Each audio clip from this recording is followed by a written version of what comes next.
Hey everyone, and welcome to Almost Cancelled. I am Peter, that is Connor, and we are going to talk about Upload, Season 1, Episode 1. It is called Welcome to Upload. That was an easy title to remember, I have to admit. Every month on patreon.com/MailFuzzTV, our $10 patrons and up get to suggest new pilots for us to do, and this was one of these from Patreon. This is a new Amazon show, so it's on Amazon Prime if you got that, and it is a 8 or 10 episode. I didn't actually quite notice how many total was. I forgot to check, to be honest with you. 8 or 10. It's just, the usual numbers.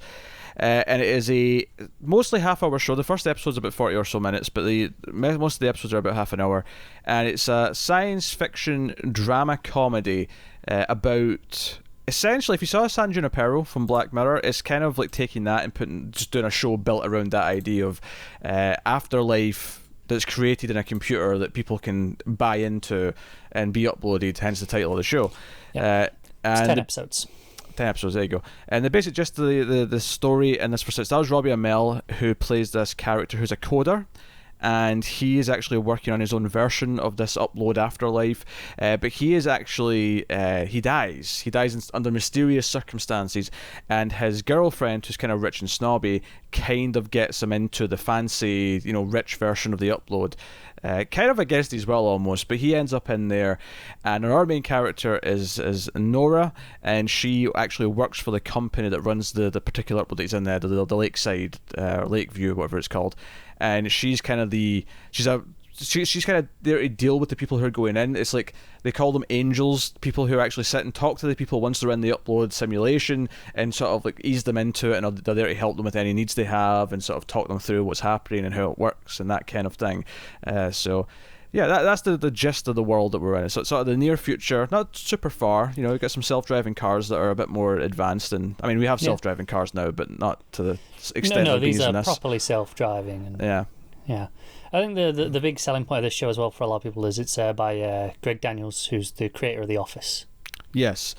And there's a couple of references actually to both The Office and Parks and Rec at one point. Nothing big. There's just someone looking at memes on a screen, and a couple of from those shows kind of dart by. But we'll start spoiler free, of course, as we always do. We'll give you warning, and we will get into it. So, what did you think of this first episode? I would like this at least 50% more if it was just a drama. I think you give me this episode and take away most of the comedy beats and play it straight, I'm way more interested. I think the actual comedy in here didn't really work for me that much. Okay, I get it. The funny thing is I feel like we've had serious versions of similar ideas that I'm kind of okay with it being a comedy take, because I think there was a couple of moments I did laugh. There was a couple of jokes that worked for me. What didn't work for me so much is this weird, like, we're kind of R-rated vibe that it had going. There's a couple of F-bombs, and I felt like we didn't need those. They just felt tacked on. And there's a couple of scenes where there's like a sex... one's a straight-up sex scene, the other one's kind of just a sort of background gag. But there's a couple of scenes where there's characters having sex, or they're just after having sex, and it does this weird thing where the way the first sort of sex scene started, I thought, with the amount of skin that's shown in the way this is being shot, this is clearly going to start showing stuff because it's clearly a HBO level sex scene. And then it actually did this weird thing where it got as close as it could, and it felt like at any second we were going to see like naughty bits, and somehow like either like the guy's arm or her arm would just always be in the right place to not see it, which actually distracted me so much, because I'm like, okay, either you're a raunchy sex scene with nudity or you're not. Don't do this weird middle ground. This was more frustratingly, it's more distracting than like, say, something on the CW, right, where okay, they can't show anything at all, and they know exactly where they're cutting off, and it feels natural in its own way, right, because it's so hidden. Whereas this here, it reminded me of the gag from The Simpsons. I think it might have been in The Simpsons movie, actually. Where, with Bart, where Bart's naked, and it's there's always just something conveniently covering him. And I kind of felt that here. Yeah, except the difference is here is that it wasn't supposed to be... Like, there's a lot of gags in the show, but that itself wasn't supposed to be a gag. It was just how it was shot. Yeah. And to the point where I was almost impressed how close it kept getting, but not actually showing anything. It was really distracting. Yeah. So that was really weird. So that kind of bugged me. It's kind of an interesting tone. Like, it's the sort of thing where I wouldn't mind like watching more. It's not something we'll review more for the show. It's kind of this weird in between in terms of what it's doing. It's got a little bit of Maniac in it. Not a lot. It's not as zany as Maniac, but there's a little bit of the vibe from Maniac. I get where you're coming a from. touch. Yeah. There's a touch of it. There's that. I think there's an ongoing serialized plot, because I think you said to me before that you thought this was a sitcom, and having watched it, I don't know if I'd agree with that, because there is a serialized plot element that feels a bit more. Honestly, I feel this is a sitcom in the same way that The Good Place is a sitcom. Sure. Okay, I can see that comparison. But the Good Place is, honestly, I don't know if I'd call it a sitcom, if I'm honest. I get where you're coming from. It really blurs the line, doesn't it? I think most people generally accept it as a sitcom in the sitcom world. Do you know what I think it is? I think once you add on the R-rated elements, it completely smashes the line. It doesn't feel like it, because sitcoms to me don't have that. Sitcoms are always TV safe. Okay. I mean, I guess, like, would you call Curb Your Enthusiasm a sitcom? I guess not. Probably. I wouldn't. I don't know if I would. Like, it's a comedy for sure. I think I probably would. I feel like sitcom tends to only have one or two locations. That's typically what a sitcom is in my head. You're being too narrow with the definition of sitcom. You're gatekeeping sitcoms. Situational comedy. That's what it stands for. Yeah. The situation is not the location that they're in. It often is, though. I'm just saying, like, there's a point once you go so far beyond away from it. Even stuff I love, like even something like Community, which is definitely a sitcom, but there's at times it gets so creative that it starts to veer out of sitcom territory. It's interesting, right? Whereas Parks and Rec, which I also love, never does. Parks and Rec's always, feels like a sitcom. I mean, this is maybe a pointless debate, but I think Good Place is a reasonable comparison with this. This is along those lines. This is more of a drama than Good Place is. I think this to me feels more like a lot of the half-hour dramedies that you get on a Netflix or an Amazon or even HBO sometimes. It feels more weighed between the drama and comedy, whereas Good Place, while it has a lot of dramatic ideas, it's still first and foremost always a comedy. It is, as a rule, and I'm wondering in this case if this only feels this way because this first episode's so much longer, like it's 45 minutes as opposed to the standard 25 to 30. I wonder if once you get into those length episodes it feels more evenly weighted. I don't know. Yeah, maybe. But yeah, I mean, even if it does, I just the tone to me just feels a little bit more unique. I wouldn't dare call this a sitcom. It just doesn't feel like that to me at all. Fair enough. Because I feel like it's setting up kind of a more... I mean, the plot is quite obvious to see where it's going. Like, what they're teasing, at least. I mean, maybe there'll be some big twist or something that we can't see coming right now, but it feels very clear what they're getting at plot-wise. But what the actual story is going to be is kind of... I'm assuming that Nathan, who's now dead and in this virtual world, is going to fall for Nora, who's his angel, who's talking to him from her headset in the real world. Seems fairly predictable. And I don't think it's a spoiler. I think that's just always kind of where it seems to want to go. It just feels like that's what the setup is. That feels like the inherent setup of the show is it's a will they won't they between these two. Yeah. But there is genuine moments that did make me laugh a little bit. There's some gags that I liked. There's some gags that didn't work as much for me. It did a decent job setting up its science fiction stuff. Like I thought the setup of the world. The first thing that made me laugh actually was just a little line from between him and his car, like the AI in his car that he's talking to, that got me a little bit. There was a little chuckle there. It reminds me a lot of comedy pilots in a way where it's not like it doesn't hit it out the park by any means, and very few comedy pilots do that for me. But it gave me like enough stuff that I did laugh at. It gave me enough of the plot that okay, these two characters, the two leads are likable enough. Neither one of them feel like, oh, this was a miscast, or this is going to be someone that's going to be tedious to watch. As far as the ongoing plot that they've set up in this first episode, I'm mildly curious. I mean, I'm not like it's exciting, but it's. I think this is why I say I would prefer this more as a straight drama. As much as I agree, this weighs more towards the drama. It would need like 10% of the amount of comedy it does have. to really get me invested. I think because I like what's there in terms of the drama, the sci-fi stuff, the world. But the comedy, I'm not feeling so much that it kind of is just there's too much of it there to really grab me going forward. It's a shame because I like what the parts that I do like. I feel like there's a lot of promise. What's funny about that is that I feel like the comedy is only working for me maybe, I don't know, a third of the time. Is that what I'm thinking? It's not that it's terrible the other 2/3. It's just that, there's a third that's kind of, I'm smiling or chuckling a little bit at it and I'm appreciating what the joke is. But I think because it is leaning more towards drama, I'm not as annoyed that the rest of the comedy's not working, if that makes sense. Because it doesn't feel like it's hinging on it entirely. It feels like, no, it's the chemistry between these two characters. And because we cut between them, and because they only meet a couple of times in this episode, because we cut to Nora's life in the real world. We see her with her father. We see her, being asked out on a date. We see her doing different things in the real world, and that stuff was fine. Admittedly, though, TV show. If you want me to sympathise with your character, selling them to me as an Adam Sandler fan is maybe not your first good move. Just I want to throw that out there. But I honestly, this was fine. Like I don't think it's worth reviewing on the channel, but I do think that it's probably an easy little binge based on this first episode. Is, yeah. You got a couple of likable characters. The tone, because it is a bit lighter, even though it is leaning towards dramatic, it's definitely that's why dramedy is kind of the phrase that I might even go for at points. Even though sometimes the jokes do get a little bit more straight in your face comedy at times with their sort of punchlines. Yeah. But there's a couple that's kind of my general kind of thoughts. I think we'll give the spoiler warning, so full spoilers for the first episode from here.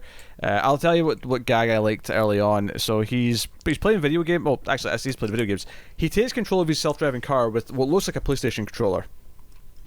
Yeah, like an old one. Yeah, and starts racing, through the traffic. And he's pulled over, and the cop's not literally there. It's actually a drone with like an iPad dangling from it with the cop's face. And okay, whatever. I mean, that wasn't necessarily funny or whatever, but it's fine. It's a fine idea. But the bit that I really liked was after the cop goes away, because he tries chatting her up, and the self-driving cars like AI says, "Oh, shall I call your long-term girlfriend?" And he gets kind of annoyed at it, and he's, "Oh, who does this car belong to?" And the car says, "Oh, so and so bank or whatever," because it's on a lease. It's, he's paying it up, and he says, "Well, yeah, but who's making those payments?"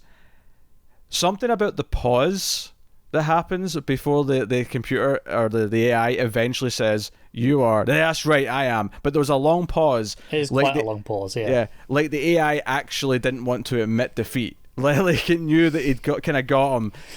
That was really funny to me. And I think it's because it wasn't presented as like an AI that actually has a thought or anything like that, or has a bright brain or thinks for itself. It just came out of nowhere. Just that one moment where it pauses long enough, because it's almost like it's doing all these automated things, and it keeps making them look bad. But that one just felt funny to me, so I appreciated that. There's a gag that he takes his girlfriend to Thanksgiving dinner, and his friend doesn't really like her that much. She's very controlling. She seems to have invited herself to Thanksgiving. Very controlling and shallow, cares about appearances, and doesn't want to be there really, wants to get away as quickly as possible.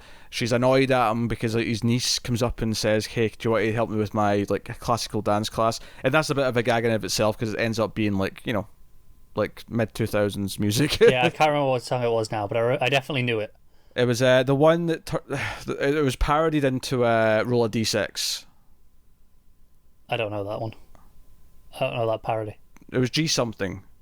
Oh, like a G6, yeah. Like a G6, yeah. D6. It was a Dungeons and Dragons parody of the song. I mean, I gathered by the name, but I've not heard that. So about rolling a D6, which is the only reason why I actually know what the song is. It's the only reason why I knew what the tune was. I was like, oh, I know this one. There's a couple of songs in here that I was like, oh, I haven't heard that song in a while. Yeah. But of course, the actual plot of the episode, though, the plot they're setting up for the season is that his self-driving car basically has been hacked. I mean, he doesn't really realise that as it's happening, but it's immediately what I thought, is that someone wants him to die because it's intentionally driving into this truck. And his code and some of his memories that go to the upload place have been conveniently erased. He can't remember what he was coding, and we actually do know roughly what he was doing. Him and his friend were actually building a free version of this upload place. So I would assume immediately we're going to get some sort of espionage, industrial espionage kind of thing, where the company doesn't want this free version to exist, so they've whacked him. It sounds like it, yeah. Yeah. I wouldn't be too surprised to find out the girlfriend's in on it, given just her general attitude of everything. Yeah. I did. This is one of the things where some of the comedy is a bit broad, but at the same time there is kind of on its own in a vacuum. There's this, because he doesn't die right away. He's taken to hospital because they have to decide to upload him before he dies. They can't do it once he's dead. And the girlfriend's, I've got you a place, in Lakeview, and we're going to be together for eternity. And he's, clearly not as committed to this relationship. And he's basically like, eternity? I mean, that's so long. Like, and she ends up crying because he'd rather die than go to this afterlife place with her forever. But it did bring us an interesting question, because once he's inside there and he talks to her, because she can call him in there, which is kind of this weird idea, but it's like, okay, you're going to be in there now, you're going to stay in there until I'm ready to die, but I'm only 28, so I'll see you in 50 or 60 years. Yeah, depending how well I eat, I'll see you. And I'm like, that's she's bound to meet someone at some point, especially given that she's paying for this whole treatment for him, and to the point where he's not allowed to, because it's got in-app purchases. I kind of like this idea that they treat the afterlife like an app on an iPad, where there's all these in-app purchases. You can't take anything from the minibar. It's you want a Burger King? That'll cost you extra. Yeah.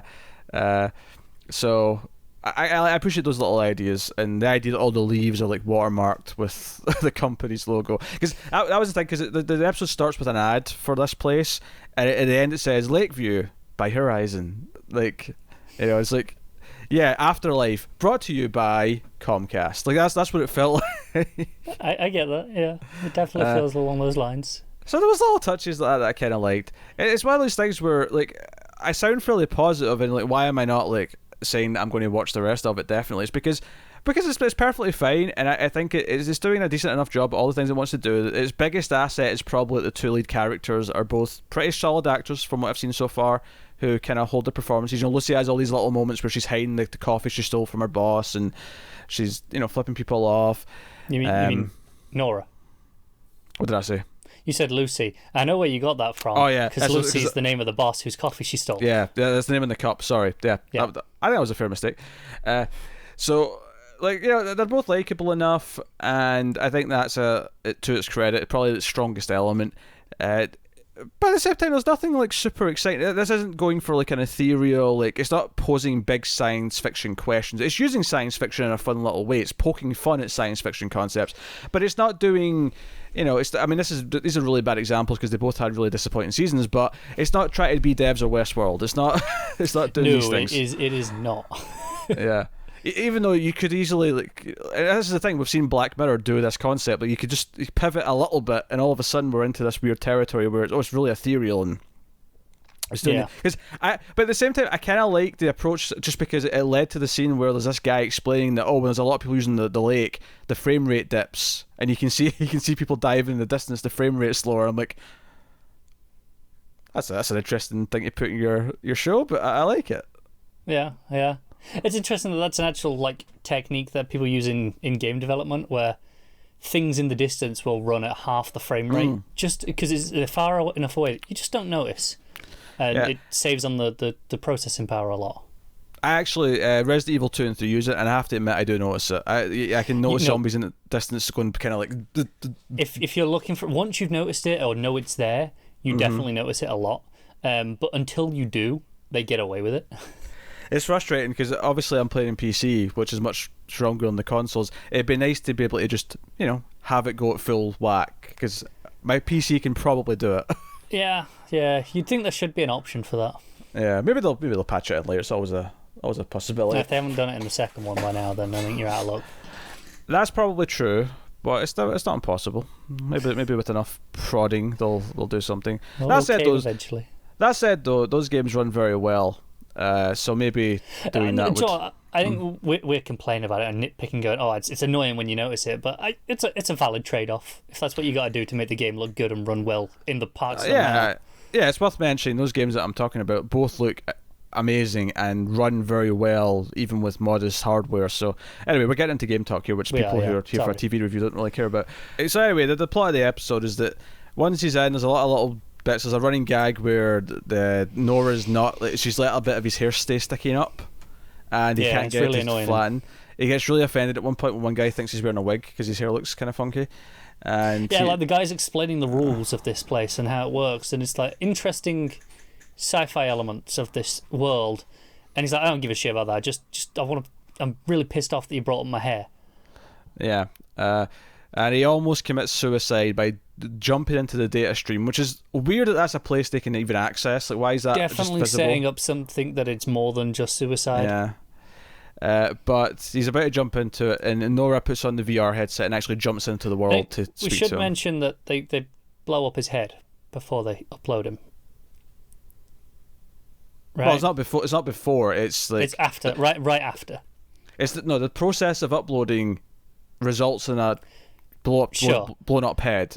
Sure, but I think the important thing to note is they're told when they're in there, hey, we put your body on ice. You saw the thing we were going to incubate you in, so maybe we'll get you back out at some point. Oh, sure. Yes. Which clearly is not the case. Yeah. But no, she gives him a pep talk about life and about how he's still really him because he's questioning how real something is, and he's only questioning why something's real because he remembers what the real stuff was like. Therefore, it's still him, and he should stop having this existential crisis and accept that the flaws actually make it feel more real because it's not just this ultra fake. Yeah, there was a conversation with the guy at breakfast who was talking about, the first people when they originally tried this, they didn't have to eat, they didn't have to go to the toilet, anything. And they went crazy because of it. Yeah, and that just reminded me of an extended gag I hated. The pissing gag. Oh yeah, that was my least favorite scene of the episode. I didn't like that. The whole gag here is that he's peeing, and no matter where he turns, the pee kind of redirects to hit the urinal. So he starts doing jumps with it and loops and spins, and no matter what he does, the stream will move around him and hit the urinal. That was a stupid scene. I have no. That's probably my least favourite, but it went on a long time. I have no positive statements. But I mean, it went on a long time in the sense of what it was, but it wasn't a long part of the episode. No, it was probably 45 seconds, a minute. But it felt like it went on a long time for this gag. Yeah, but... No, it was interesting because that's the idea. Because I was thinking, why does he even need to eat? Before they brought this up. So the guy explained this to him and said, "Hey, no, the first people who arrived didn't have to eat. They didn't even have to blink. And after a while, they went crazy. I mean, I say a while, less than a week, they went crazy because it's just weird, and we can't process the fact that we don't have to eat. So we feel that we need to eat, so we eat." And because I was thinking, because there's a whole gag here where the free food is the food that's in this, because it's like a hotel sort of setting, and the free food is the one that's actually in the buffet, the buffet table and all that, right, down the dining hall, and he's loading his plate with all this breakfast, and I was like, there's going to be something here that stops him from eating this. Something's about to interrupt this, and sure enough, it's like, 10 a.m. breakfast is done, and it just disappears out of his hand. It's all gone. Yeah, and this guy obviously is late a lot. That shows up because he knows the trick to get one last little bit.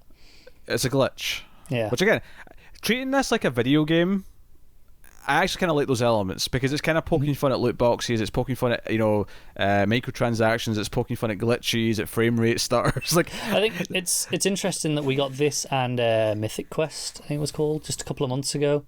Oh, from Apple, yeah. Yeah, but just the idea that while this isn't overtly video game, in terms of its marketing, it's very clearly where a lot of this information and inspiration is from. Yeah. So I think it's interesting that we got two of those comedies within the space of a couple of months. They're not talking about video games, but it's clearly Greg Daniels has played some video games, or at least knows video games well enough to do all this. It's in the same way that a lot of gaming inspired stuff in Black Mirror, because Charlie Brooker played a lot of video games. Even the episodes that aren't about gaming, it's in a lot of them in their themes. Yeah. So, well, it makes me wonder. I wonder how this works for an older audience who have never touched a video game in their life. Does some of this just feel like jargon and go over the head. Yeah, they just feel like random stuff. I'm sure some of it's some stuff they can understand, but like, you know, I think, I mean, maybe the glitch joke's just kind of a random like sort of like sci-fi thing, but everything else like feels oddly grounded in some sense of reality where I can understand exactly what they're sort of tying that to in the real world. Like this type of like glitch, this type of frame rate issue, this type of whatever, the in-app purchases, all these things, they all feel like real things that would naturally transition into this as well. So yeah, there's an odd grounded element to the actual science fiction of it. Even, I mean, some of it's a bit more far-fetched than others, obviously, don't get me wrong. It's extremely recognisable to anyone who is in that sort of that scene of life, I guess. Yeah, and that might that may not like hold my interest for 10 episodes, but at least in this first one, I was kind of chuckling a little bit at all the ways that we're using video game elements.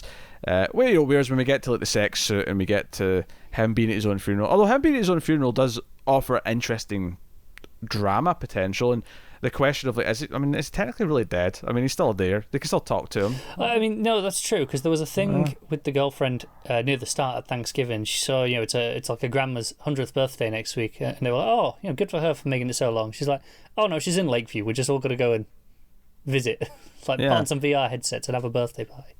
Yeah, and then the other little touch is that Nora's dad doesn't want to go into Lakeview because his wife died before all this stuff happened, and he doesn't want to spend eternity without his wife. So it's no, I'm going to go to the old-fashioned actual heaven. Yeah, the old-fashioned heaven.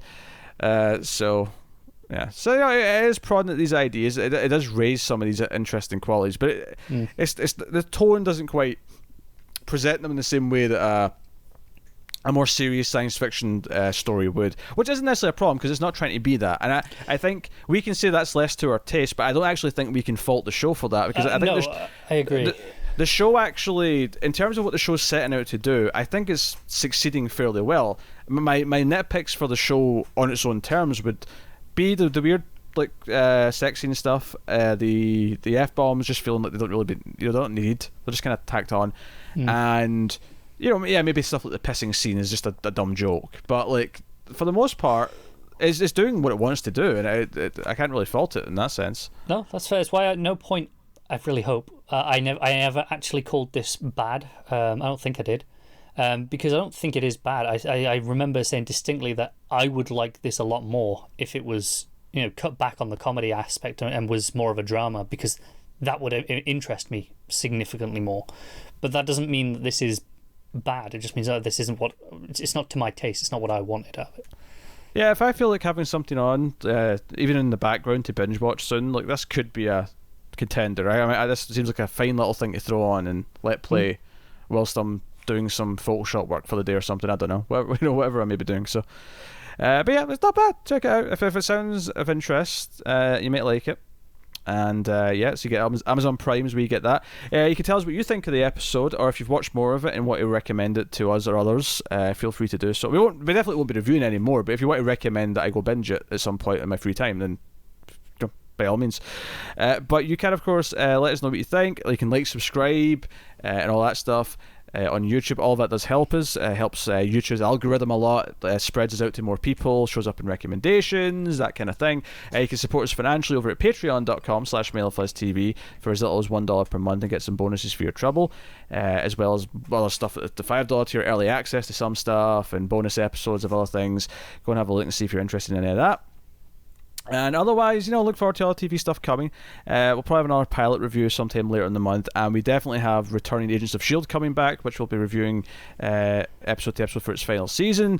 And yeah, I think there's at least 2 more pilots I can think of that we're planning on doing. But yeah, so thank you once again for watching or listening. We always appreciate it. Keep watching TV, guys. Have you got any vanilla?